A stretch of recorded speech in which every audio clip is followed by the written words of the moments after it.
Okay, let's start the session. Hello all. Welcome today evening for another session brought to you by the South Asian Republican Coalition. My name is Dev Karlekar, and I'm pleased to welcome you all. Few days we have for the final election, and I just want to recap what SARC is. So SARC stands for South Asian Republican Coalition.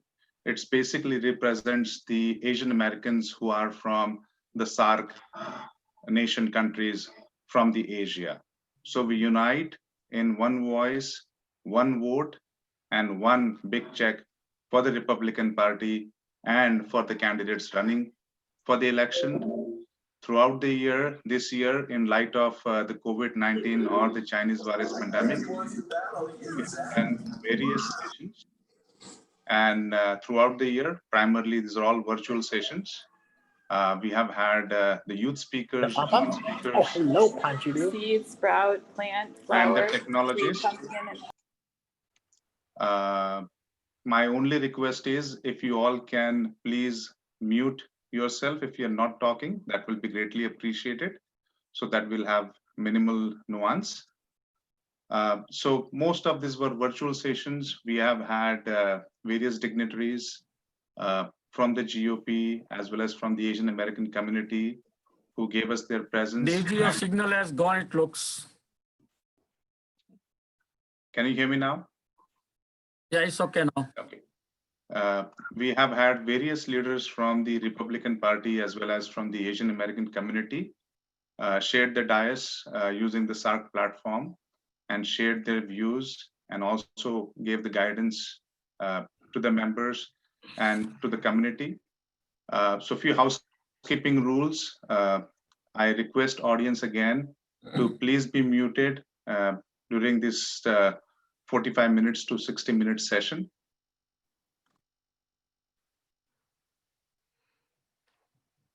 He's a senior Republican Indian American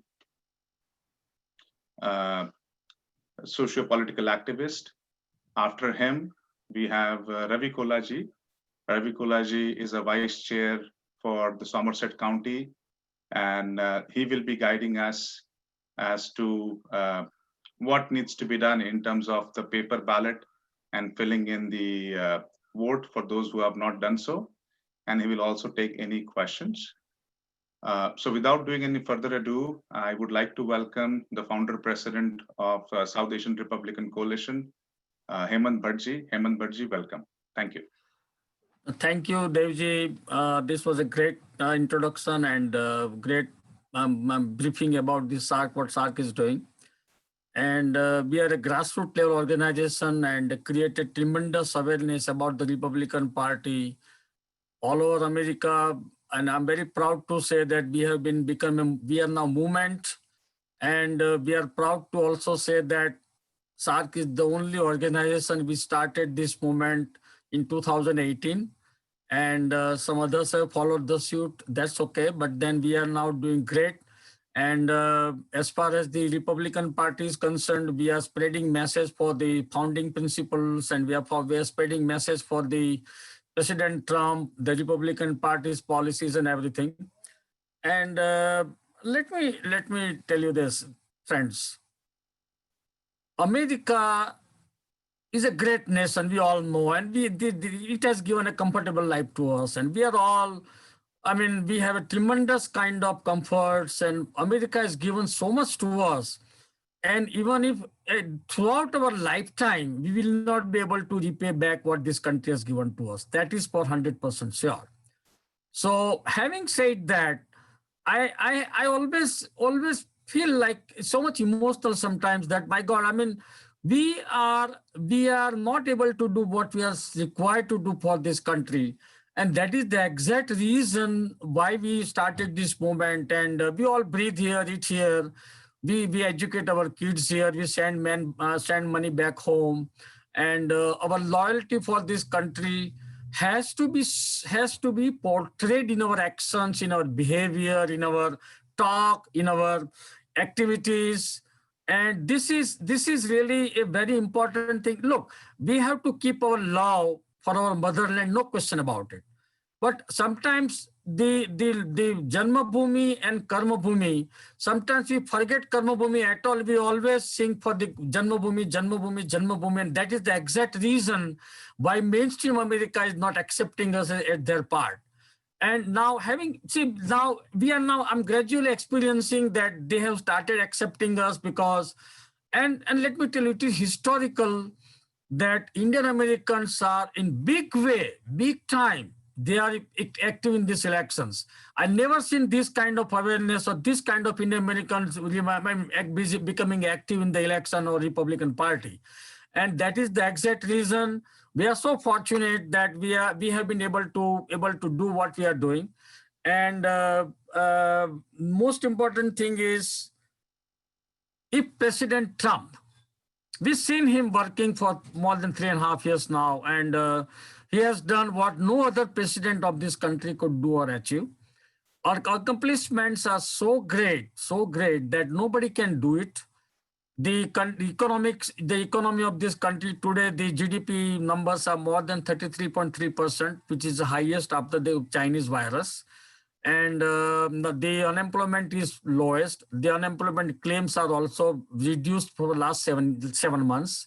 The Hispanic, the Black, the Asian Americans, the unemployment are lowest in the history of America. Immigration borders have been sealed so that the illegal immigration don't cross the border and come to us. The healthcare measures what he has taken for the abolition of the personal mandate, like if you don't have Obamacare, you have to pay the penalty. That has been abolished. Prescription drugs price have been really dealt with so nicely. He has so many achievements, and we are all here to make sure that he's getting reelected to complete his unfinished task. And we are all going to do that, no question about it.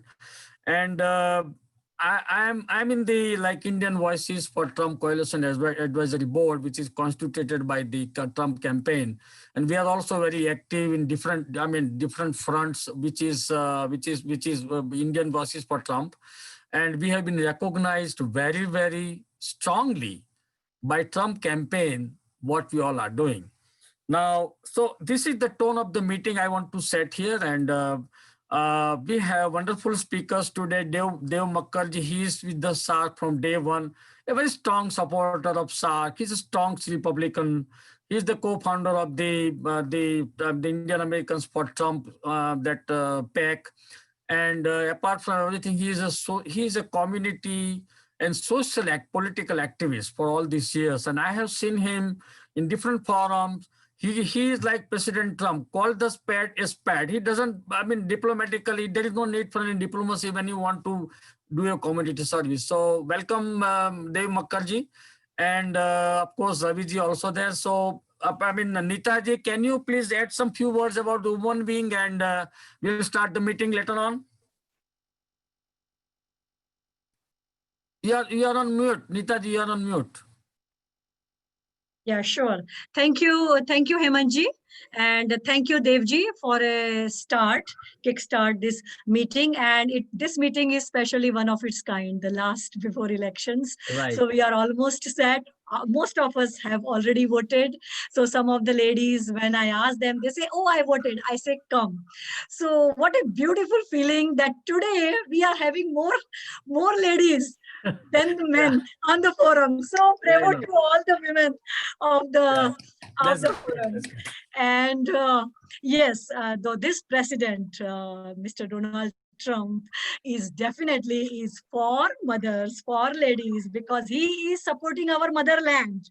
Right. He is for India. So number one thing is, he is supporter of mothers. He is supporter of women. Of course, against China and all these outside gangism is going on. This president, at this right time, we need him. And all mothers, all ladies, I'm so thankful that we are today in this meeting, and we are getting empowered definitely by coming Republicans again. So thank you very much for offering this meeting before election and enlightening us. See, SARC is always giving these enlightenments and guidance sessions. So this is one of its kind. This is about vote. Here, every individual is very, very important role to play. So our esteemed speakers are there who are going to tell us how we are going to, whoever has not voted, though I am expecting some more people to join. So uh, that's it from me, and wonderful uh, meeting. And let's start with our esteemed speakers. So may I request Dev Makkar Sahab to come and to enlighten us with this process and some extra knowledge about his guidance. Good evening, ladies and gentlemen, and thank you, Neetaji and Hemanji for the lovely introduction. Before I talk about why Indian Americans should vote for President Trump, I want to talk about why everyone should vote for him. And please be advised that this election is not a referendum on anyone's opinion about Trump, how he talks or behaves or tweets. This election is a vote on his performance and future of the country, not a vote on Biden's narrative that this election is a vote for the soul of the country. Biden's narrative is full of lies and that they are fighting for the soul of the country. Biden claims he has empathy for the vulnerable, yet the party he leads support the extreme late-term abortion of defenseless babies, and they have no problem with stopping a baby's beating heart in even the 9th month of pregnancy. Since Roe v. versus Wade, Black community aborted 19 million children out of the 44 million total abortions in America.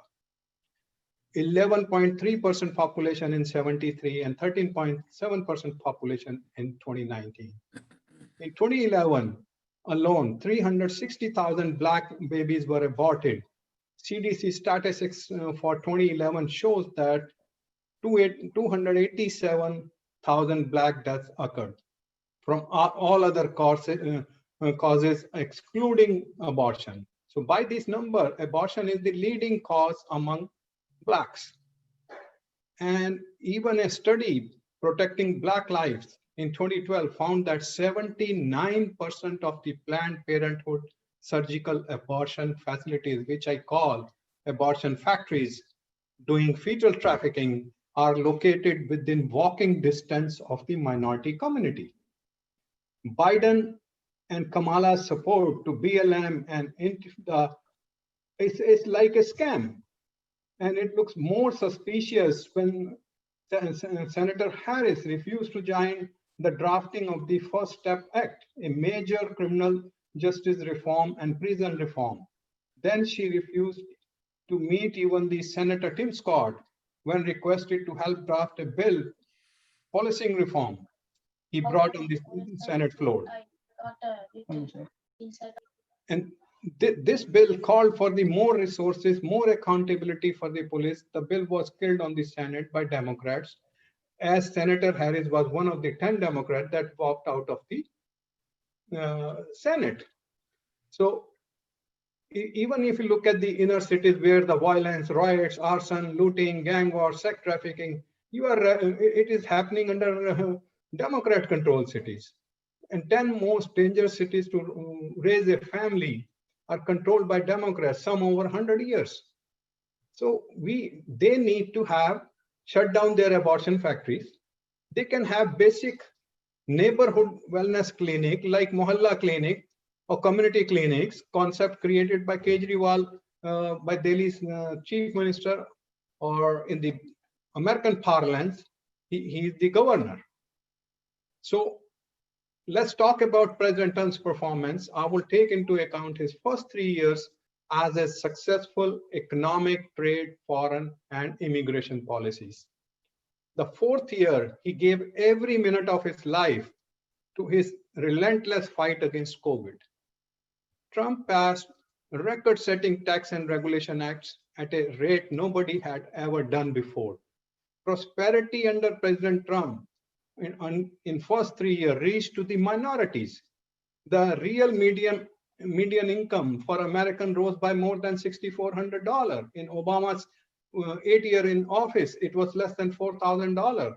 Even if you look at the January 2020 survey, 61% Americans say they are better off than they were 3 years ago.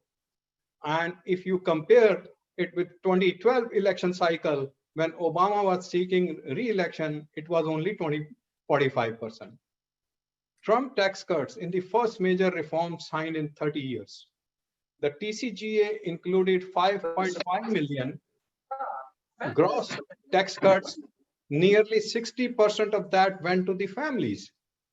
And before COVID, in January 2020, unemployment rate was 3.6%, close to 50-year low of 3.6%, 5% in 1969.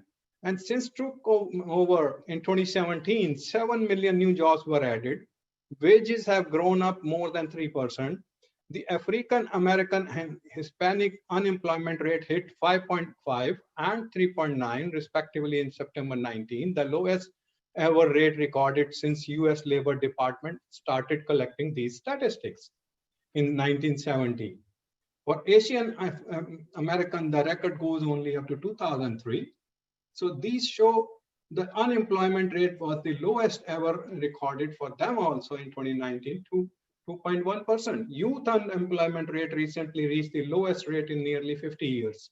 So Black Americans made more income gain in 3 years under Trump than 8 years of Obama.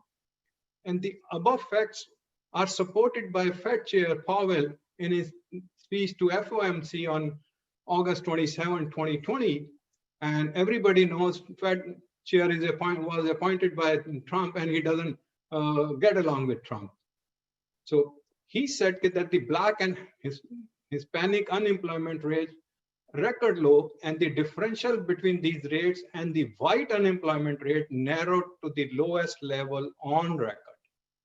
As we heard repeatedly in our Fed Listen events, the robust job market was delivering life-changing gains for many individuals, families, communities, particularly at the lower end of the income spectrum. In addition, many who had left behind for too long were finding jobs, benefiting their families and communities, and increasing the productive capacity of our economy. Before the pandemic, there was no reason to expect that these gains would continue. It is hard to overstate the benefit of sustaining strong labor, a key national goal that will require a range of policies in addition to supportive monetary policy. If we have done it before, we can do it again.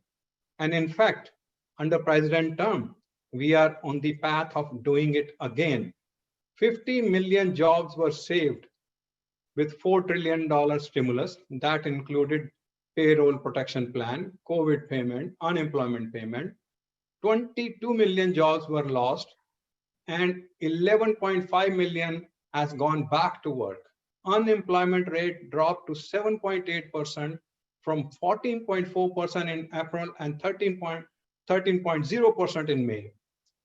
The figures released today by the Commerce Department, US economy grew at a record-shattering pace, 33.3% in the third quarter on an annualized basis in the 3 months of July to September.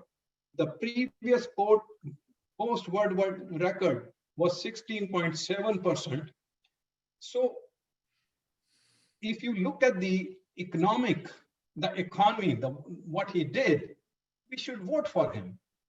Even if you look at the race relations, almost in 30 years, he is the first president who brought the First Step Act, which is criminal justice and prison reform. This is a signature achievement in the passage of these reforms. And these are the major reforms. If you look at these reforms unwind some of the senseless, tough on crime policies crafted by Biden in 86 and 94. under one tragic provision in that 86 law, 5-gram cocaine carried the same mandatory sentence, 5 years, as 500 gram of powder cocaine. Who will carry crack cocaine 5 gram? Poor person, minorities. Who will carry 500 gram powder cocaine? Rich person like me. Although I don't take any drugs. I have access to a good attorney, and my sentence will be commuted to like a community service. So that was injustice. The 94 Crime Act provided incentive to build more prison, stripped federal inmates of the opportunity to receive Pell Grant, and established the 3-strike rules. And Biden used to brag about it. 60 new death penalties, 70 enhanced penalties, 100,000 cops, 125,000 new state prison cells, tough on crime stances. Biden championed as a senator, and he would say, lock the SOBs up. On his website in 2008 presidential campaign, Biden referred to the 94 crime law as Biden crime law. And thanks to Biden, United States has one of the highest rate of incarceration in the world, with 655 inmates per 100,000 population, and by far the leader among large industrialized nations. The first step reform has reduced the drug sentencing minimums and allowing judges some sentencing direction in certain low-level drug cases.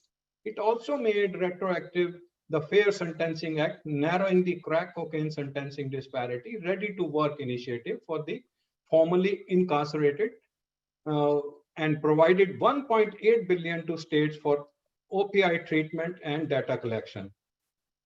And if you look at the trade policies, Trump withdrew from all the bad trade treaties. Those were job killing. Look at Trans-Pacific Partnership. As Vice President Biden supported Trans-Pacific, which was death sentence for the US auto industry. He backed the horrendous South Korean trade deal. And Trump approved the Keystone XL and Dakota Access pipelines, ended the unfair and costly Paris Climate Accord, and assured for the first time America became energy independent. Yes. Trump ended the NAFTA, signed the brand new US-Mexico-Canada agreement into law. Now, auto companies and others are building their plants and factories in America, not firing their employees and deserting USA. And unfortunately, Senator Kamala voted against this deal. In 4 decades, Trump became the first president to take toughest, boldest, strongest, and hardest hitting action against China in American history. If you look at the trade deficit, in 2018, we had a record trade deficit, 539.5 billion in goods from China. And we sold to Chinese only 120 billion in return. The difference between these two numbers was $419 billion, which is called trade deficit. Because of the trade deficit with China and because of the Trump policies tough on China, it got reduced in 2019 by 17.6% to 345.6 billion, which is the achievement. And it's not the trade deficit only, because Trump called China thieves. He says they steal hundreds of billions of dollars of American ideas and steal the intellectual property. Even if you don't go by the Trump statement, 2019 CNBC, which is a Democrat TV, in their poll, they found that 1 in 5 US corporations had intellectual property stolen from them within the last year by China. And according to the Commission on Theft of American Intellectual Property, the cost is $600 billion. Then Trump has a problem, China subsidizing its industry. Look at NIO, which is equivalent to Tesla. China pumped in $1.5 billion when the subsidies are being phased out. And cheap steel, aluminum, this is all the trade disputes, which Democrats are ignoring. They say he's crazy, he's just fighting for nothing. Then China is a currency manipulator. And US officially accused China of currency manipulation. And first time since 94, such a complaint has been filed officially with the international bodies. And if you look at Biden's record, it's a shameful roll call of the most catastrophic betrayals and blunders in our life. He spent his entire career on the wrong side of the history. Biden voted for NAFTA, the disaster, single worst trade deal ever enacted. He supported China's entry into the World Trade Organization, one of the greatest economic disaster of all time. After those calamities, the United States lost 1 in 4 manufacturing jobs. That laid off the workers in Michigan, Ohio, New Hampshire, Pennsylvania, and many other states. And they did not want Biden's hollow words of empathy. They wanted their jobs back. And if you even look at these foreign policy where this Kamala and Biden are criticizing him, people are forgetting 8 years of Obama, who was apologizing for America on world stage to bring down the image, reputation of a world leader, America. Trump has undone Obama's narrative, and once again, America is the world leader. Trump kept his campaign promise of no new wars. Since 1970, Trump is the first president that did not start a conflict with another country. Still, he defeated ISIS, eliminated Baghdadi, other enemies of America. Trump stands for US allies and will go down in the history as a peacemaker. Trump negotiated peace deal in Middle East between Bahrain and United Arab Emirates with Israel, and Sudan, Morocco, Qatar, Oman, Saudi Arabia could be the next to sign the peace deal with Israel. And Trump is the first president after a long time that mediated a peace deal after the peace treaties of 79 and 94 between Israel, Egypt, and Jordan. 4 presidents before Trump promised Jerusalem as Israel's capital, but not only he did it, he moved the US embassy to Jerusalem and declared the Golan Heights as Israeli territory. So that proves Trump stands for US allies. And then they are accusing that Trump is a puppet of Putin. Trump's sanctions on Russia are, if you compare, stronger than Obama. Trump provided military and logistic and to helpless Ukrainian against Russia. So, and no more nuclear and long-range missile testing by North Korea. So, and when it comes to NATO countries where these Democrats are blasting him that he asked money, why not? We are providing them security. Why we not ask money for that? And US NATO partners, they never complain. They realize that Trump is tough. We have to pay for our security. And they agreed to pay $130 billion more a year after Trump persuaded them. This will ultimately go to $400 billion in 2024. Then he kept America out of new wars. US troops are coming home. And he spent $2.5 trillion to completely rebuild the military, which was very badly depleted when he took office. This includes 3 separate pay raises for great warriors. He also launched the Space Force, the first new branch of the United States military since the Air Force was created since 75 years ago.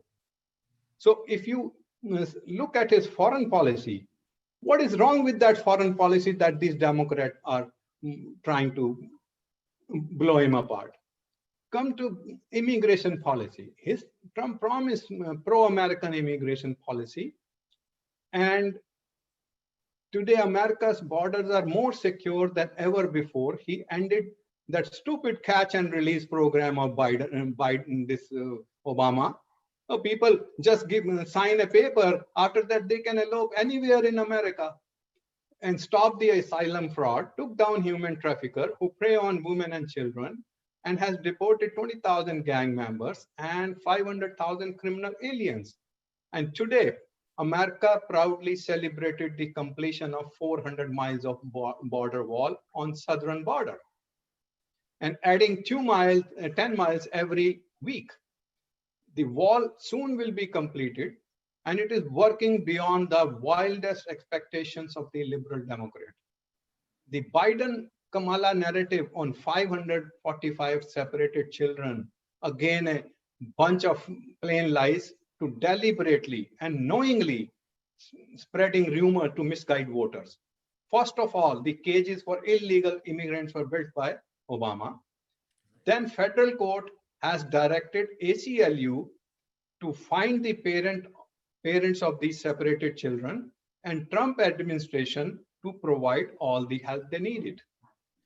Kamala on immigration, if you look at her record as an AG, she refused to enforce federal immigration laws, vigorously defended Sanctuary City Ordinance of San Francisco, opposing California's participation in federal secure community program, which require local authorities to detain criminals suspects for deportation, and if they are illegal aliens. Even in the wake of highly publicized killing of 2015, case Stanley versus by Jose Francisco Lopez, an illegal alien from Mexico with a string of prior felonies and 5 previous deportation, Kamala would not criticize the Sheriff Rose for his earlier refusal to deliver Lopez to ICE. And in response to Trump's criticism of illegal immigration, Kamala declared an undocumented immigrant is not a criminal, ignoring the fact that being undocumented in the United States, in fact, is a federal crime.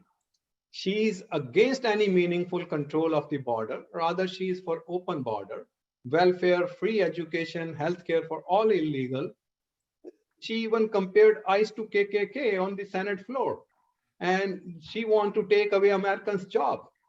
And Biden fully support and endorse Kamala's position on immigration, as well as the leftist gang of the Democrat Party, that is Bernie, AOC, and all those people. So where the Trump is wrong on the immigration policy, so people have to look at that. And in last election, coming to with a humble request to the Indian community, in the last election, Indian American community voted 79% for Hillary. Despite these facts, Trump kept his promises made to the Indian American community and India. Trump created a history by having 24 cabinet and cabinet level Indian Americans in his administration. And notable among the first Asian, first Indian, first woman, Nikki Haley as ambassador of the United Nations. Ajit Pai, who is the chairman of Federal Communication Commission, he has tons of departments under him related to this communication, whether it is phones, whether it is, you call it spectrum, everything comes under him. Then he is the first president who appointed 4 federal judges. And recently, Amul Thapar was on the verge of becoming justice on the Supreme Court. And Trump gave respect, dignity, and share in the administration. I'm again repeating, share in the administration to Indian American that no other president has ever given before. Then he has given full support to India by giving them arms, technology, support for a permanent seat on UN Peace Council. So Indians owe to President Trump. Forget about what he has given to them, at least by looking at his performance, they should vote for him. And then I want to repeat in the Trump's declaration on born and unborn. Trump proudly declared that all children, born and unborn, have a God-given right to life in his acceptance speech recently in August 2020. And I will conclude my presentation again in President Trump's word. Our country was not built by cancel culture, speech codes, soul-crashing conformity. We are not a nation of timid spirits. We are a nation of fierce, proud, and independent American patriots. We are a nation of pilgrims, pioneers, adventurers, explorers, trailblazers who refuse to be tied down, held back, or reined in. Americans have steel in their spine, grit in their soul, and fire in their heart. There is no one like us on the earth. I want every child in America to know that you are a part of most exciting and incredible adventure in human history, no matter where your family comes from, no matter your background in America. Anyone can rise with hard work, devotion, and drive. You can reach any goal and achieve any ambition. Please vote for Trump and Pence on November 3rd. God bless America, and God bless every human being on this planet Earth. Thank you. Thank you. Very good, Devji. Thank you. Very good insight, and I'm sure the audience got much filled in the missing points, which otherwise they had that lingering thought, why Trump, right? So thank you so much. You're welcome. The next speaker we have who Devji, just 1 second. I really compliment Dev Makkarji for a wonderful speech. I would like to compliment by telling 2 more things. That President Trump has never interfered in the internal matter of India, like abolition of Article 370, which a lot of Democrats have made hue and cry about the human rights and all kind of thing. And if he has not supported indirectly for abolition of Article 370, the matter could have gone to and all kind of things would have happened. And so we have been saved by that. Number 2 is China recently had aggression over the Indian soil. And Mike Pompeo, the Secretary of State, was stand by India. And recently on Tuesday, they have executed a defense agreement, which will share the satellite data to the India about any aggression by China, which is a very, very milestone agreement in the Indian South Asian continent, because this can also keep not only India safe from the terrorism attacks Pakistan or other countries, but also they will be given the advance warning or information as to what kind of preparation the neighboring countries are doing. So that is number 2. And number 3 is the most important thing among everything is Indian Prime Minister, Mr. Prime Minister Narendra Modi ji, and the President Trump, they have a strong bond. And they are good friends to each other. They had recently, they had 2019, the Howdy Modi, and the President Trump went to India and had that Namaste Trump. So we have a natural bond. Indian American has a natural bond with President Trump. And we all must, let me tell you this. I'm very happy to say that now to whom I'm talking, there are some Indian American people who are Democrats, but fortunately they're all telling me they are going to vote for President Trump because they realize that Democrats are all talks and no action, whereas President Trump is all actions, no talks. So this is what I would like to add. But thank you so much, Dev Makkarji. You have given a wonderful idea as to. Thank you.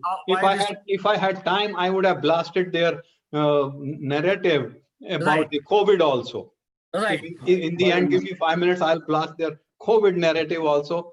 About India, I kept it short because I have taken too much No, time. I understand. I just wanted to enlighten the audience so that this. No, thank you. Thank you. But Mr. No, Makkar, I think in two minutes, just blast it out about COVID-19. I would like to hear from you. 2 minutes. Okay. You and I agree on that. Yes. Yes. Agree. You see, the narrative they are giving you on COVID is all wrong. If you look at the dateline, okay, how the actions were taken and how the 6 directives were issued by the president, go by that. If you look at the first case reported to America, within 10 days, China travel was banned. And that was January 21st, when the first confirmed case was reported.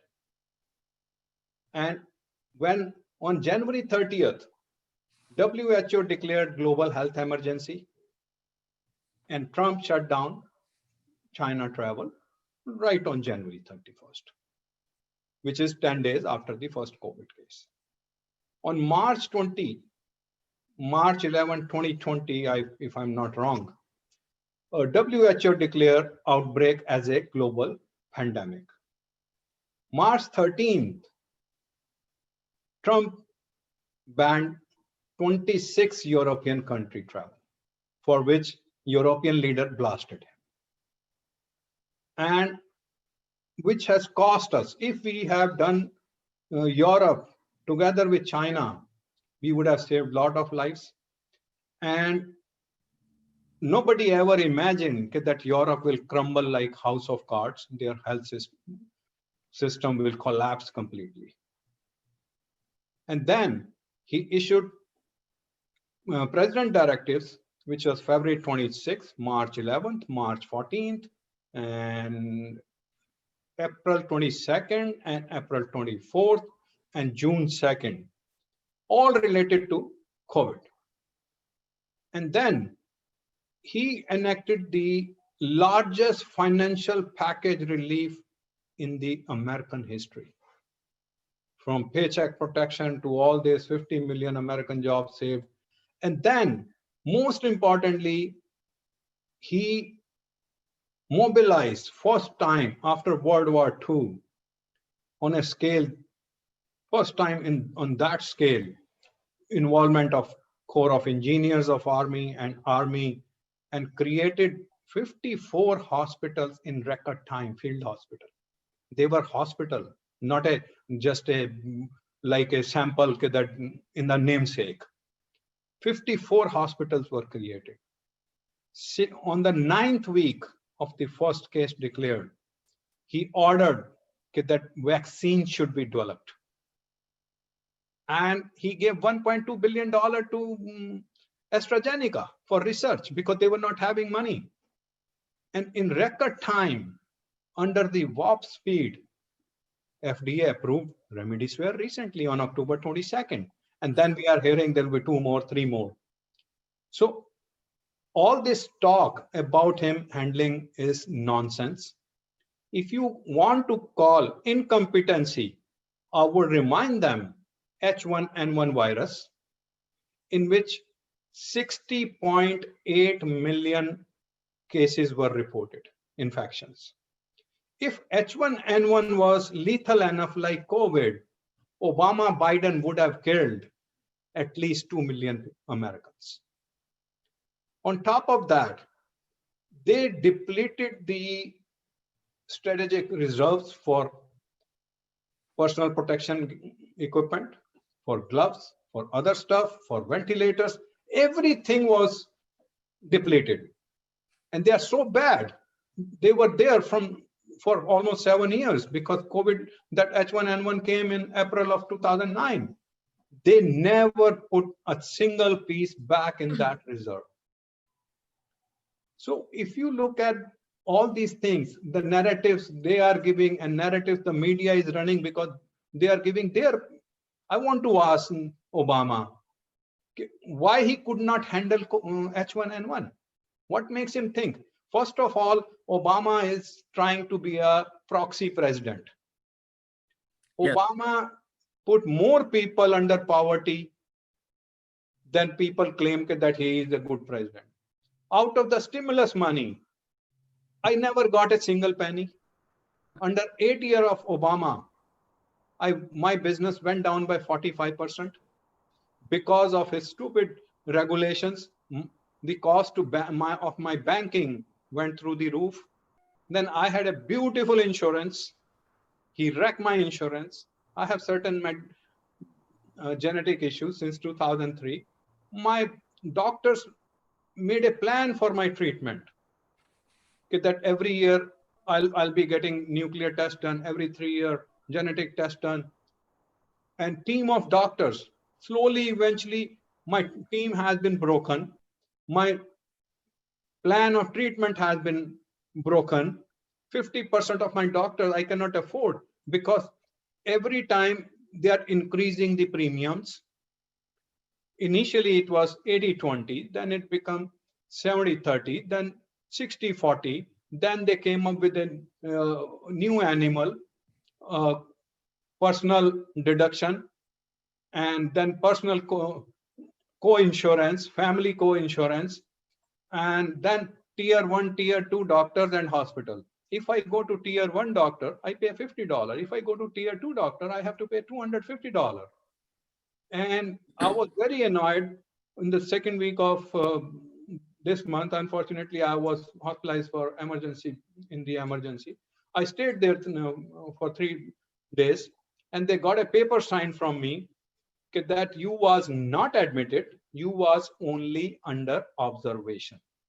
And they kick me out with a paper, make these appointments and get the prescription from these doctors, then we will do further testing. Whatever testing they did, okay, I walked out of the hospital with the same symptoms, practically. Fortunately, I have 12 doctors on call. The 12th one, I do not consider a doctor, and she fights with me, my younger sister daughter. She's a psychiatrist. Otherwise, I have all these specialists, and I have access to them on call. 5 of them are in America, 7 in India. So I'm lucky I'm surviving. Obama has not left a single thing where he could have got me killed with his Obamacare. He talked nonsense that we are concerned about the pre-existing condition patient. I'm the biggest example of how he has treated me.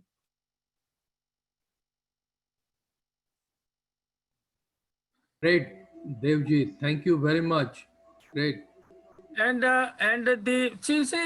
some unfortunately, media, a lot of people intentionally forget that the Chinese virus has come from China, number one. Yes.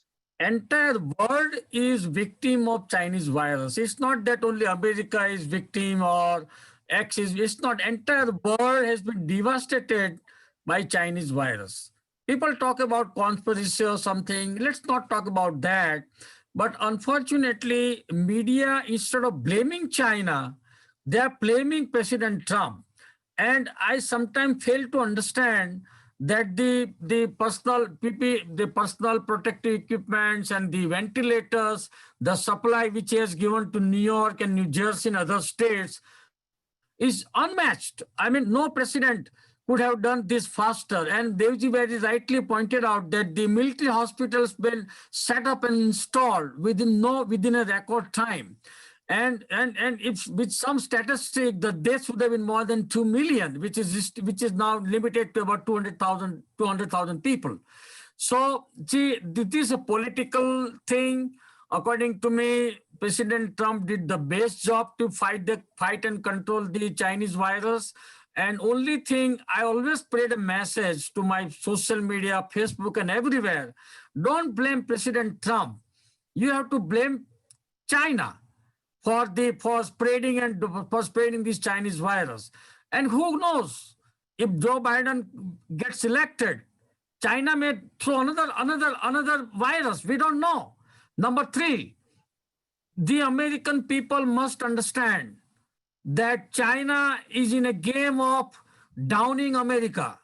And if we are down by such viruses like this, and if the America will not remain America, or America will not remain country, what would you do with the power, my friends? What Democrats are talking about? If America is not going to remain America, and America is killed by this kind of viruses and everything in time to come in future, this may happen in future too, then what Democrats are going to do with the power which they're trying to get from President Trump? So this is something very annoying, very frustrating. And these people, Democrats, never talk about China, never talk about Chinese virus. They never talk about why it has happened. They only try to blame President Trump. This is really like very, very, very, very sad. See, this is a bipartisan matter. Democrats never came out with any plan or on any process or any solutions for controlling the Chinese virus. Now they are talking that we will do this, we'll do that. They are going to do something new, what President Trump has already done. So we are the soldiers on the field. We have to fight out when they're talking about the Chinese virus blaming President Trump. I already talked to so many people. My dear friends, if America will not remain America, if America will be killed by viruses in future like this, what are you going to do? You have to sit together instead of playing a blame game, bring the solution, bring the medicines, or do together. I would have done this, you would have not done this. This is something very bad for this country. And I'm seeing a future. If Biden wins, China wins. If China wins, we will have very bad time, unfortunately. So these elections are very crucial. We all have to make sure whatever days are remaining, spread the message very effectively.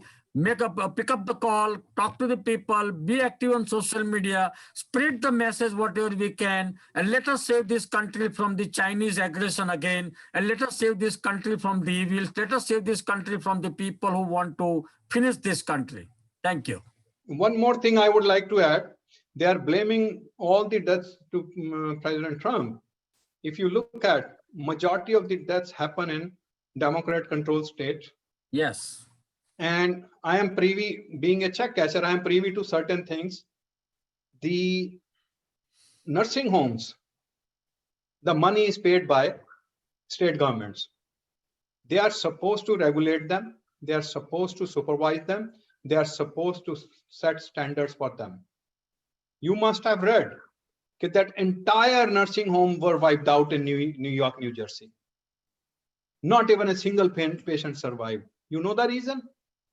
The staff they hire, they cannot spell hygiene. Majority of them are criminals also, druggie also. So now you are blaming President Trump. It's height of stupidity and nonsense. वो नजदीक के फायदे में दूर का नुकसान नहीं देख पा रहे हैं. ये Democrat doesn't mean that you are supporting democracy. Most of the idiots don't know about it, and they are just being a Democratic Party member, so-called. So that's all I have to say. And as far as that nursing home saga goes, I am the witness. My uncle was in nursing home. Fortunately, we brought him home next day, and next week we found out that the whole nursing home population is dead. So thank God we pulled him out.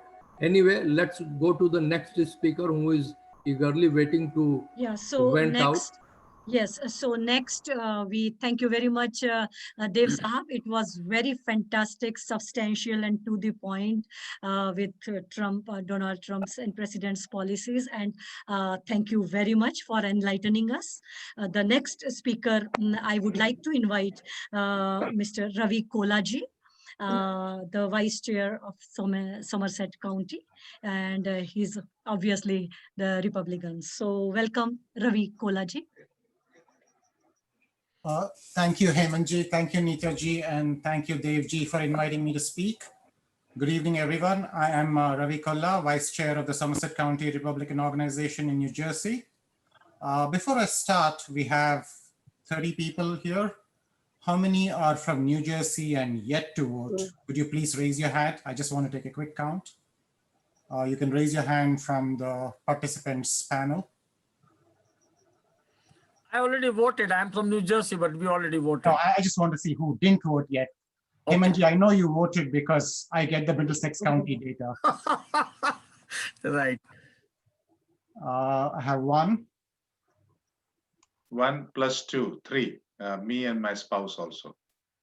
Okay, that's fantastic that everybody else has voted here. So, but I'll still go ahead and make my How can you do that, Devji? You should go out and vote.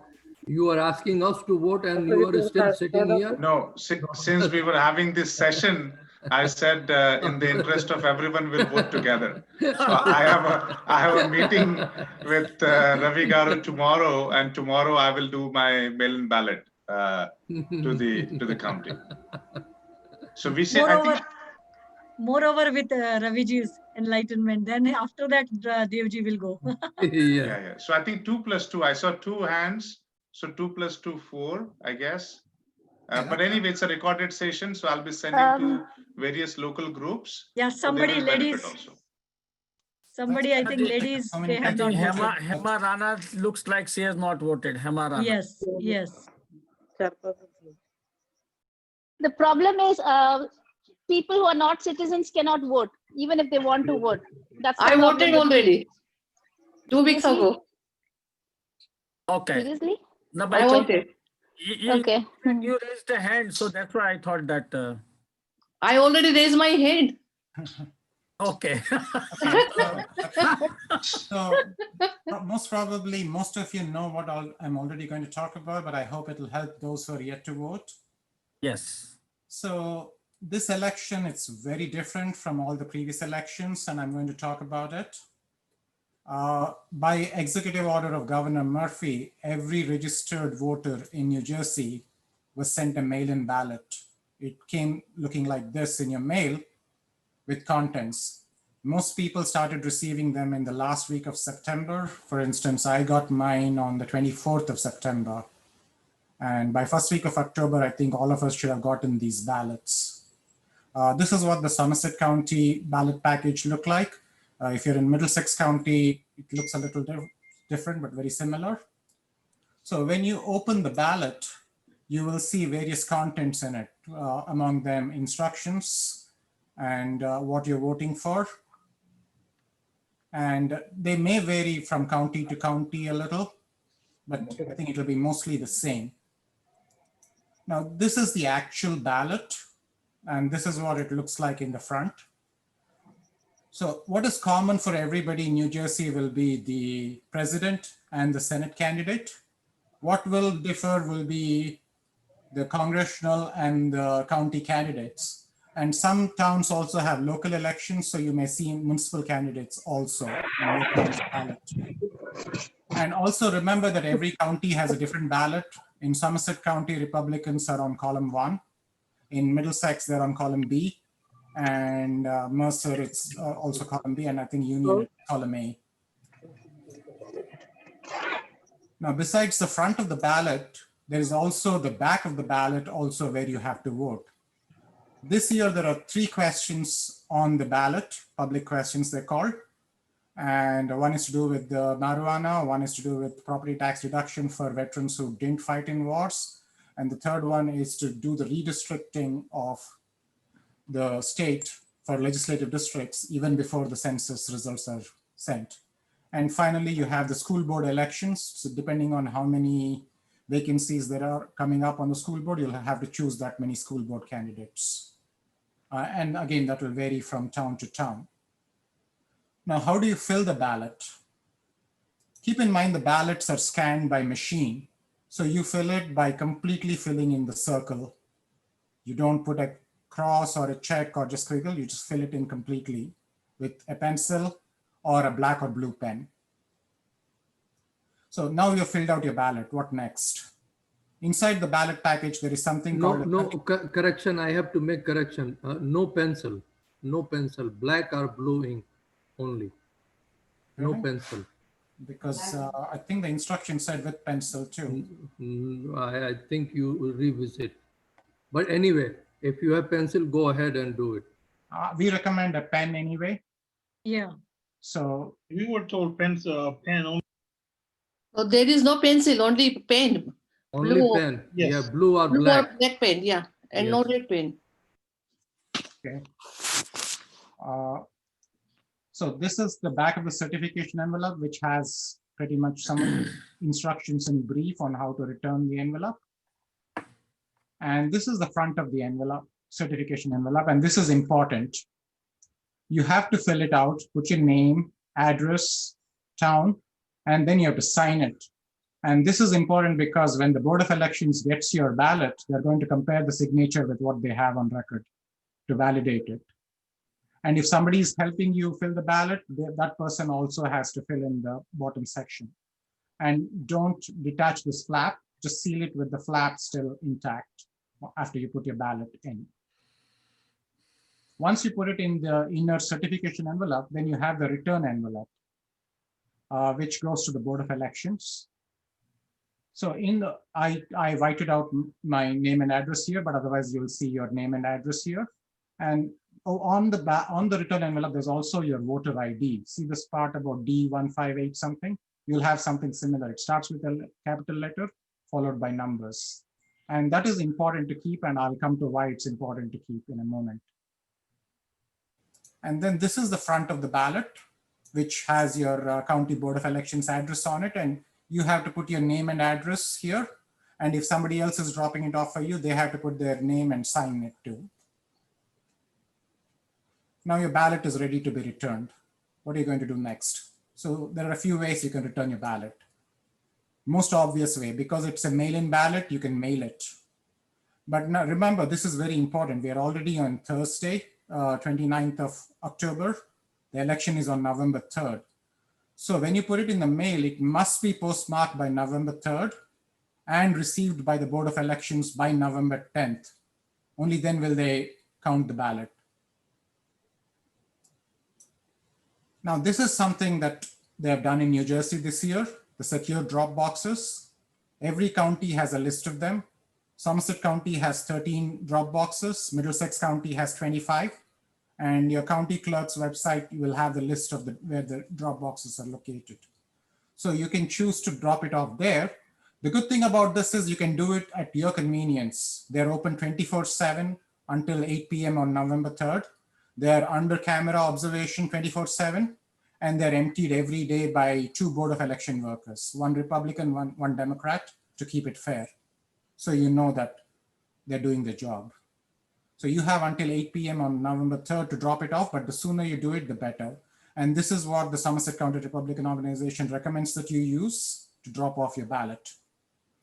The third way you can drop off your ballot is to go to your county Board of Elections. In the background here, you see the County Administration Building of Somerset County, and you can go and drop it off. And if you like to get an I voted sticker, they'll give you a I voted sticker at the county building, like in the regular elections. Okay, now you dropped off your ballot. What happens next? You're wondering what happened to your ballot. You mailed it in or you dropped it in the secure drop box. They've made it easy to track your ballot. On the New Jersey Division of Elections website, they have this place where you can go and check your voter record. And I'll give you a quick demo of that. You remember the voter ID I told you? You're going to need that to register here. So you go to this website, you can sign up for your voter record. You put in your information, your name, last name, your county, your month and year of birth, and you can choose your voter ID, fill in your voter ID, pick a username, password, email address, and a security question for resetting your password in case you lose your password. And once you have all that set up, you can log in and check the status of your ballot. And I'll give you a quick demo of mine since I'm already registered.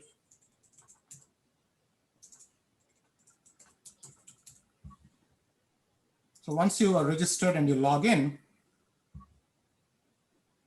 you will see your voting history from all the past, but what you're most interested in is your mail-in ballot history.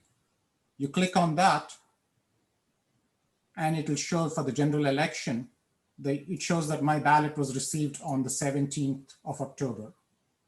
I actually dropped it off on the 10th, and 7 days later, it's showing up as received.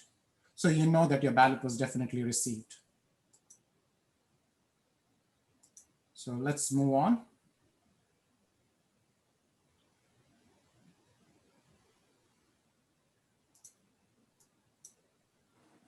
Now, what to do if your ballot, you never got your ballot, or it's damaged, like somebody scribbled on it, or it's torn. You're running out of time. In Somerset County, they're open tomorrow, Friday 9 to 4, Saturday 9 to 12, and again on Monday. You can go and tell them that your ballot is damaged and they'll give you a new one. Similarly, in Middlesex County or other counties too, you have 3 days to go ahead and replace your ballot. Now, let's say you filled out your ballot, you put it in, or let's say you didn't bother to do it. Now you have one final chance to vote on Tuesday, in-person voting. In-person voting is very different this year. You have to keep a few things in mind. It's provisional voting. What does provisional voting mean? It means that they're going to verify that you did not already put in a mail-in ballot. So they're going to check to make sure they didn't get a mail-in ballot for you before they count your provisional ballot. And the ballot will be on paper, just like your mail-in ballot. There won't be any machines at the polling places. And because they reduce the number of polling places, you may end up with long lines of people who want to vote in person, especially because the voting process will take longer filling out a paper ballot. And what are you going to do if the weather's bad? So your best option is to return your mail-in ballot as soon as possible, but if not, you can still go ahead and take the option of in-person voting. Just keep in mind that until November 10th, they will not count your ballot if you vote in person, because they need to verify that. So that is pretty much it. And thank you all. It's been a pleasure speaking to all of you, and I hope this information was useful. And if you need more information, you can visit our website at somersetcountygop.com/vote-2020. And that will give you pretty much the same information that I just gave you. Or you can visit your county clerk's website. Ravi, I have a suggestion if you don't mind. Of course, go ahead, please. I would like you to share this presentation not with the visual aids, 4 to 5 lines, how to submit your ballot with instruction that not to tear off, starting from there. That first envelope open up, then yellow envelope comes on, do not tear it off, choose and then put your ballot in that yellow envelope, seal it, then put it back in a green envelope. That's Middlesex County, I'm saying. If you can do it, it will be good. Otherwise, I will think about it tonight and write myself and put it on my website. And also, we should, all these participants in this meeting, I would request all of you to put on your Facebook page saying that if you haven't done your voting, please do it. Or if you have destroyed your ballot paper, contact your local candidate or contact me or somebody. I will take them to Highland Park or our election commission office to get the ballot right away. I did it yesterday. I took 5 people with me to Highland Park, and they had the ballot printed out with their name, and they filled it in. They submitted voting to me. So those few things, if someone is volunteered to do that, will be great help to all the candidates throughout, from top to bottom, from Trump to me. I am at the bottom of the ballot. I can write it up, but the only pictures I have are for Somerset County. Yep, I don't want pictures, just the instructions. Okay, I can write that up. That's very easy. Yeah, 5-6 lines. Good. Like I just mentioned it. Just write it in good wordings. You are Dev Karlekar, you both have good way to write. Sure. Thank you. Thank you. And if anybody has any questions, I'm willing to take them now. Otherwise, we can go on to the next part of the program. Okay, Raviji, only like as you said that the ballot paper mail-in envelope should be postmarked by November 3rd, and they will take into consideration the ballots received by them up to November 10th. Correct.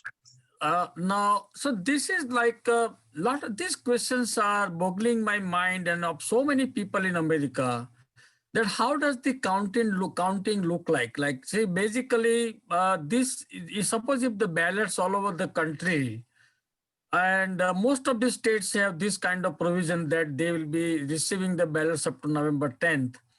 And counting, of course, will start November 3rd, I believe, by evening or something. And Actually, counting has already started because of the new executive order. Yes. Counting has already begun since yesterday. Yes. okay, so November 3rd, you think the final, I mean, the result election there, or at least the trend will be known to the people? Probably not, because almost 50% of the people have not voted yet. And any result, if you are expecting about the president, that will be declared after November 10th. When I don't know, since I am a candidate, I don't know.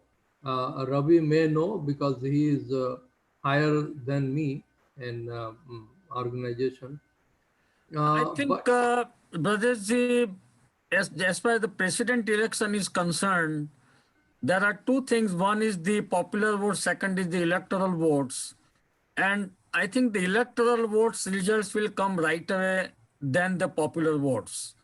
So, I mean, I don't know whether it is right or, but some people told me that the president's results will come right on the November 3rd evening. No, it's not possible. Let me give you the example. Okay. Suppose if somebody challenges in Florida, and somebody challenges in Pennsylvania, where 13 electoral college votes are, right? And counting is still in progress. You cannot declare candidacy, and the provisional votes, they have time slots until November 10th, like Ravi said, and it's already published by the government, federal and state governments. So the final result will come on 10th or after 10th. That is for sure. There is no if and but. But if Florida, nobody challenges, California, nobody challenges, all the big stakeholders of college votes, collegiate votes, numbers, counts, and no one challenges, then obviously whoever wins the college votes, they will be the president. And and then we will celebrate on right there on November 3rd. Yep. So that's what exactly I was trying to point out, that one of my friends told me that president result will come mostly on November 3rd, because now see, the electoral votes are a fixed lot of the people, and they will cast the votes. And how can the electoral votes be challenged? I'm not able to understand that. Yeah, because most of the democratically owned, I mean, run governments, the governors who are democratic governors, they will play all the techniques to delay the counting and declaration of winner from their states. So what will happen? Oh, they will say, oh, provisional votes are not completely in. We need more time to count it and make sure that it's counted right. So like one of us, New Jersey will, you just wait and watch. New Jersey has 13, I think 13 electoral college votes, right, Ravi? Am I right or wrong? 14. 14. So it's the way you count it is the number of congressional seats plus the 2 Senate seats. You're right. So the Senate seats are equal for every state. So Hemant ji, I wish your your friend is saying everything right to you, and a result we will see on November 3rd, and November 4th we will be enjoying, we will be celebrating. But I don't think it's going to happen.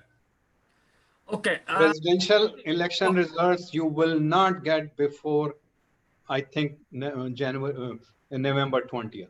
Thank you, Devjit. Okay. Now That's the realistically I'm talking to you. Look at the mess which was created for just one election in New York, congressional election. No, Look at the mess in New don't Jersey. don't look So, at this mess. Don't forget Al Gore and George Bush, yes. 2000. So do not expect anything on November 3rd. Yes. Before November 20th, we will have this. Yeah, keep the wine bottles ready, though. I mean, Whatever bottles you want to have, you can have Raviji, it. Okay, so I just want to say thank you so much for Raviji that we wrap up and very May I say fantastic one last session. thing? Yeah. So if you do want to celebrate a little, we have a rally at our headquarters on November 1st. We may even have some Trump lawn signs left. People are welcome to come and join. You'll find the event on our Facebook page. Okay. So thank you very much for where is your that, Ravi? Where is guidance. Can Our we, summer Hemanji, start this third? Our third event was FAQ, which was question and answers. okay. I think we are already discussing into that. So formally, if we can be part of, anyone can come up with the questions to Raviji or Dev Saab. You can ask, and we can Yes. start this FAQ session. Absolutely. Absolutely. This is Monica. May I just mention something that's happening in Pennsylvania that you should be aware of? Yes, please. So the past month or so, I've been working with some people who've investigated the new Pennsylvania election laws, which were voted on a year ago. And, oh, yes, hold on 1 second. Can you see me all right? Yes. Okay, so I just wanted to share some of my concerns because just this past weekend, we had satellite voting stations in the blue counties, like Allegheny County or in Philadelphia, which is has the most concern for us. So the issue that we have now is there's a mail-in ballot. If you didn't receive your absentee ballot, you could go into these satellite polling locations, which were not real official polling locations.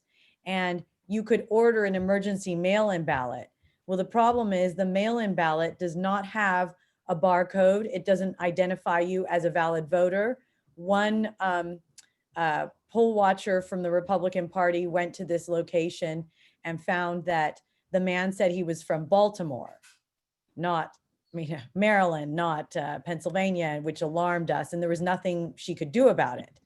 The second thing, so firstly, people have been voting without a barcode on their ballot. And so they're not recognized as voting. Secondly, if they end up getting the absentee ballot in the mail this week, they could vote a second time.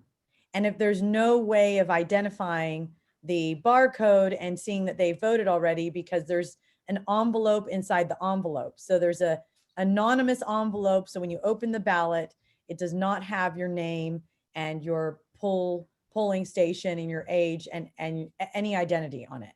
So it's the outer envelope that identifies you.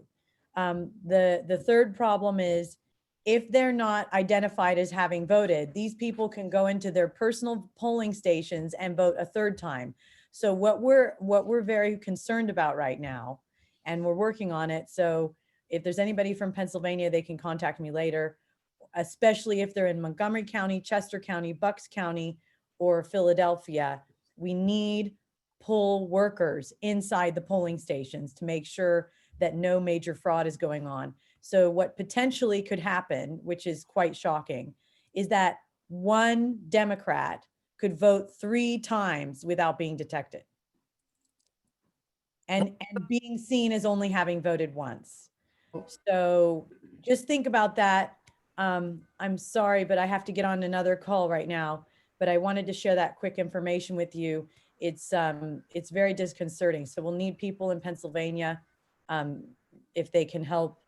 I can only work in my county. I can't work in Philadelphia or Chester or Bucks County. So if you Yeah. could get in touch with me. Monica, we have the SARC as the chapter in Philadelphia. I mean, I'm sorry, the Pennsylvania, and Yagnesh Choksi is the president. And I think you are also in the SARC Pennsylvania group, right?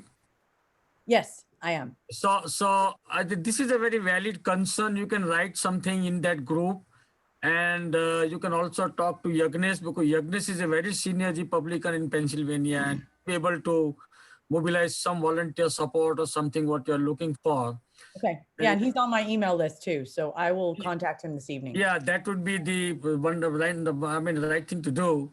And Okay. something very astonishing, like if a person can vote for 3 times, I mean, this is the exact reason why President Trump is calling about voter fraud and voting fraud and all kind of thing, you know. That's So let us keep our fingers crossed, and I pray God that the realistic result come for President Trump and Republicans in the entire country. Yeah, let me say, Monica, thanks for your concern, and these are very serious concerns.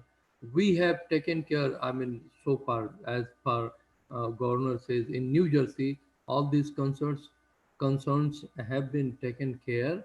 If no one can vote double counts, my vote goes in and machine is scanned through, report goes all the polling stations in Piscataway, where I am the voter.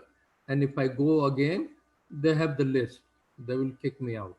Same thing. If you are concerned about in Pennsylvania and they don't have this process in place right now, file a petition in your local court, district court or superior court of Pennsylvania. File a petition. You don't need a lawyer. You just raise your concern there and then contact our SARC representative. Just Hemanji has mentioned. Yeah, Yagnesh Choksi. And we'll move forward, but don't delay. Next morning, tomorrow morning, you raise the point and go to court and raise your voice. Now, which court she should give? She should go, Rajeshji. Yes.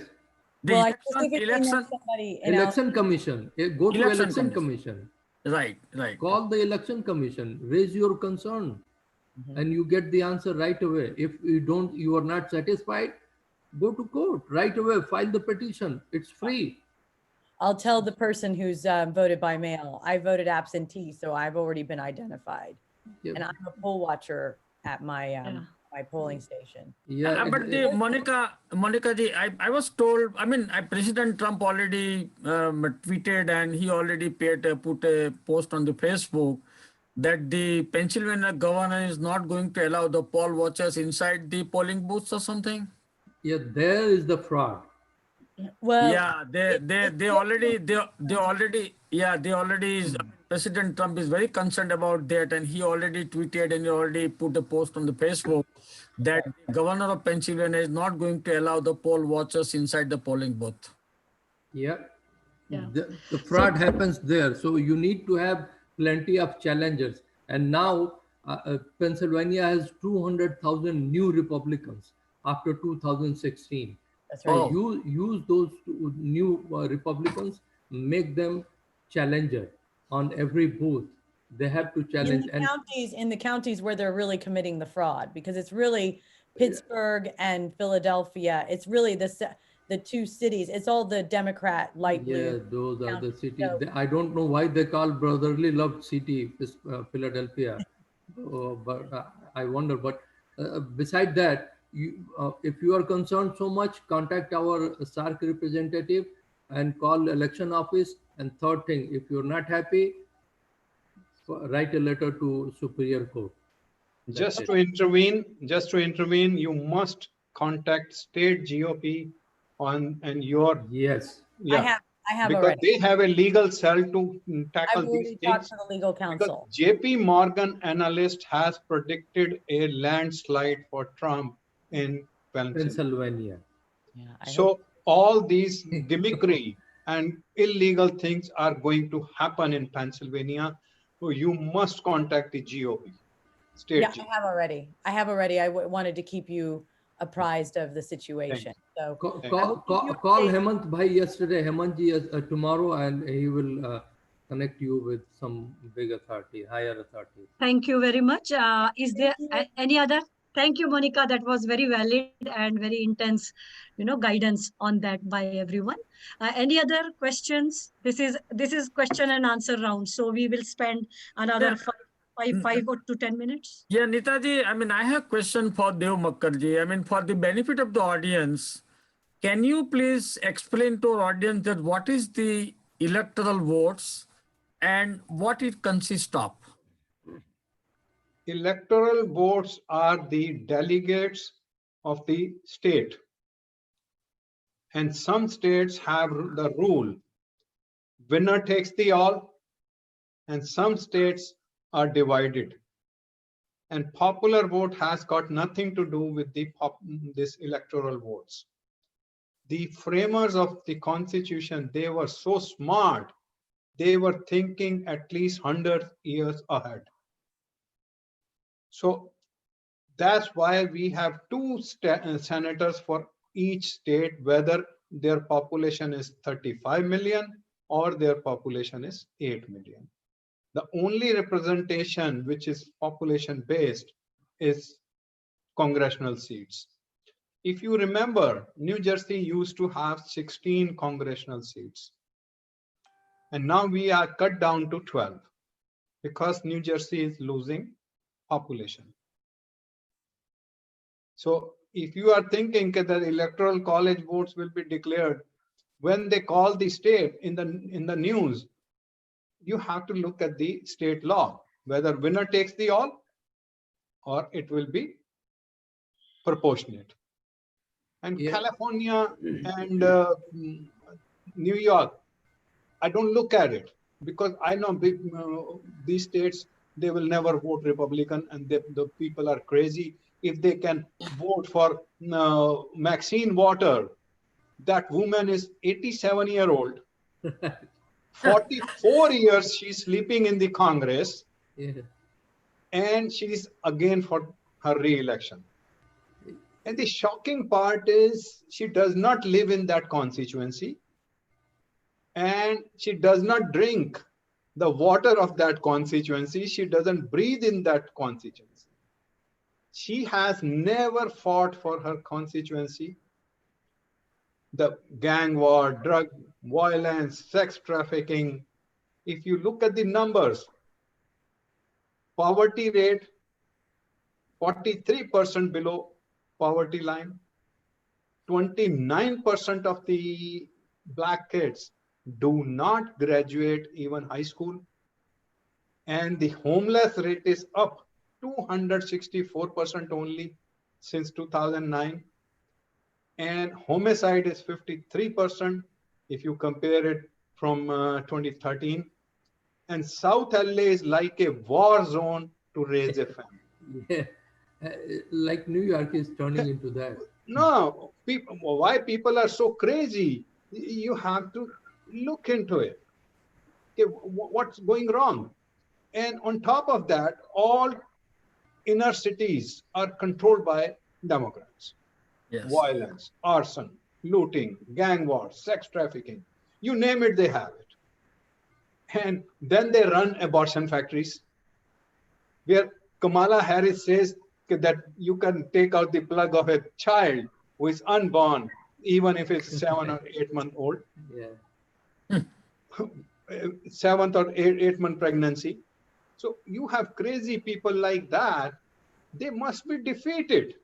Yes. Kamala Harris is very bad. Neither she is Indian nor she is Black.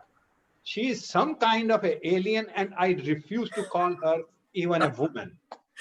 And when she laughs, I mean, when she laughs, she looks so. No. My On God. top of that, look at the mess created by Obama. It was Obama who has brought her. If you look back in 1994, when Obama ran for the US Senate for the first time, she did a fundraiser for him. And then she was the first official to support Obama for the presidency. And her niece, Meena, who is another wicked woman who crafted that poster showing evil Kamala as Durga. She was the co-founder of Gen 44. They were collecting money from the youth in the name of campaigning and carrying the youth along with them. I want to ask a question to Obama, what you did with that money? Gen 44. Same question is for me, Meena Harris also, where that money went. And further, if you go deeper, Kamala's sister, Maya, she was the campaign advisor to Hillary Clinton. And she is MSNBC political commentator. And Meena Harris, she is, I think, one of the few very lucky one. She got a chance to attend her the wedding of her biological father with her mother after 14 years of her birth, Tony West. Tony West was an assistant attorney general in Obama's administration. After that, he joined PepsiCo because he got contacts. Now, they offered him more money and more privileges. From there, now he is working for Uber. He is the general counsel for them, which is like an executive rank. Kamala is the girlfriend of Obama, and Obama controlled the Democrat Party. And he toyed with the idea in 2015 to put this crazy woman in the Supreme Court, but Ginsburg never obliged Obama to name a justice. And if you look at the other side of the coin, Ginsburg was as bad as Obama. She wanted to die while on the bench so that her body can be kept in the rotunda. She was also a crazy woman. She never gave a chance to Obama to replace her, although she had an advanced cancer. It was relapsing third time. In 2015, there was too much rumor that Kamala is joining as a justice. Luckily, that never happened, and I'm happy for that. And heart of heart, I'm praying. I don't want to see this woman as a vice president.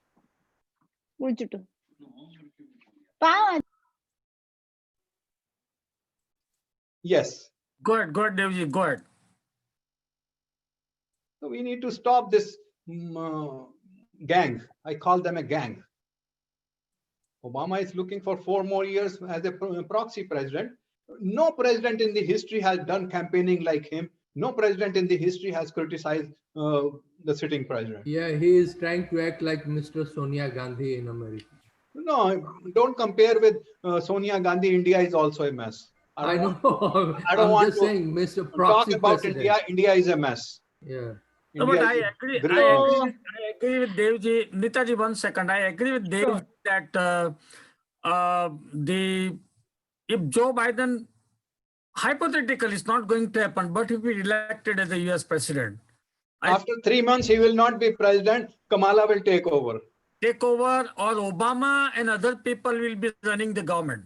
Yes, that's what I'm saying. He's a proxy president. I have given you the whole gang. Right. Okay, Nitaji, chalo. Yeah, so thank you very much. I think it is time that we should going for conclusion. Before I give it to Devji, I would like definitely to say to our woman wing, Falguni ji, Hema Rana ji, Jaya ji, Lata ji, Paramita ji, Rajeshri Tai ji, and the ladies who I am not able to see on the screen, Sumana ji, and all wonderful ladies who could join. And today you really proved that you are in number and you are in power and you are empowered, and we are going to make our president empowered. We thank you very much to those empowered ladies who joined today's last session before election. Thank you very much. And obviously our esteemed speakers. Devji, may I give it to you for concluding today's session, and then you may, Concluding remark. today's session. Devji, you are on mute, Devji. Yes. So thank you all for coming together, considering it's a work day. And I sincerely thank Makkar Saab and Ravi ji for investing their time, and for the audience showing the true scenario, as well as Ravi ji for guiding us how to fill in the ballot. For those who have not filled the ballot, this is the time. Please do it. You have a few ways of casting your vote, and to vote is your civic right. So please do that. Through SARC, we have done several events, and it's our humble attempt to awaken the minds of Asians, including that of Indian Americans.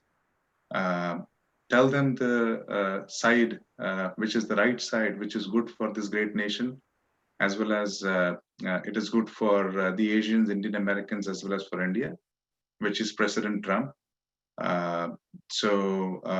Having said that, thank you, Hemantji, for all the guidance, for doing so. Brajesh ji, our best wishes are with you. You're also on the ballot for 3rd of November. And thank you all. And good to see we have a very balanced representation of both the genders today. That's always music to eyes and music to ear. If anyone else have anything else to add, anything extra additional information to add, please do so. Otherwise, Hemantji, I will give it to you, and you can have a concluding remark, and we'll close the session. Thank you. 10 seconds before Hemantji concludes this meeting.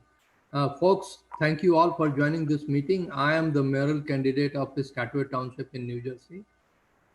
And if you have any friends and family living in Piscataway, they are legal voters, please let them know to vote for me, and vote for me for honest and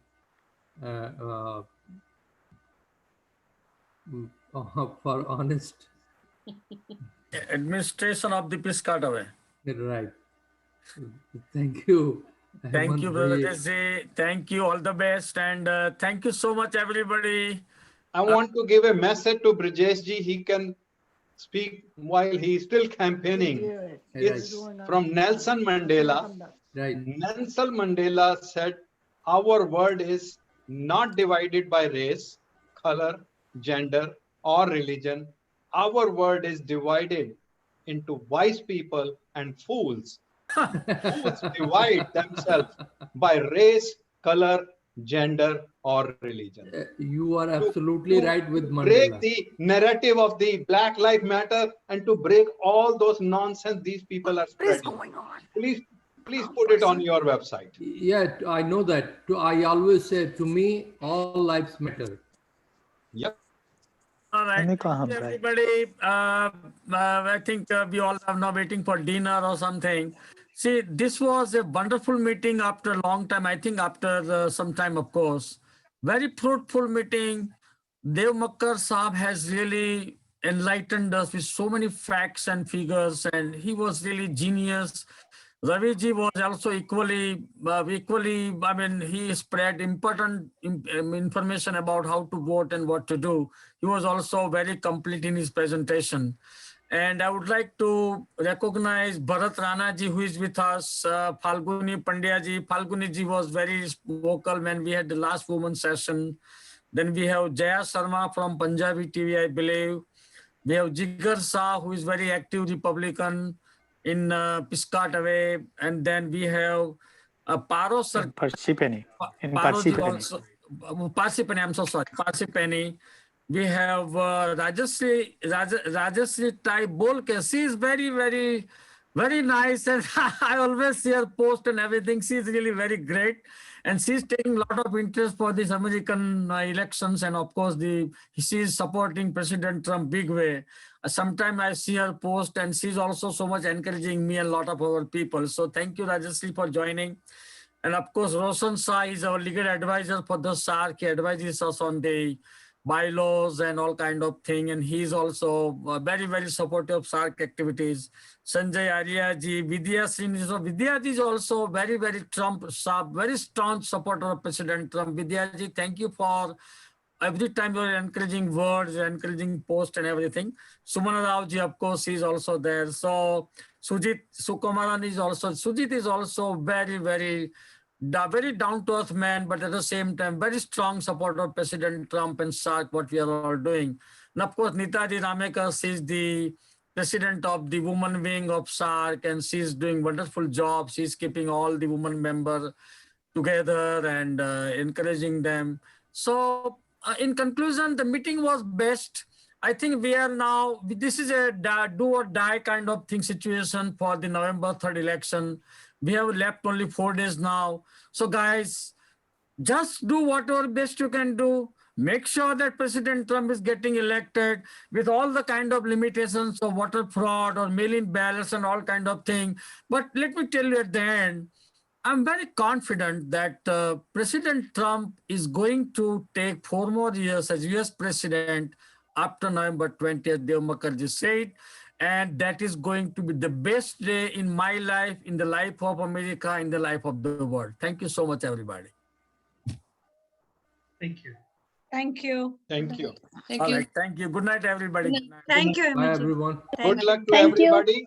Wish good for the President Trump. In my opinion, he's going to win and he's going to get more black votes than Reagan. He will beat Reagan's record. Thank you. Yes, Thank that's you. the spirit. Thank you. And everybody's welcome Sunday at Somerville. Yeah. Sunday afternoon. Thank you. Okay. Thank you. All right. Thank you. Thank you, Yes, Ravi. thank you so much, Thank you, Ravi. Ravi ji. Thank you. Good night. Thank All you. right. Have a good night, everyone. Thank you. Bye-bye. Thank you.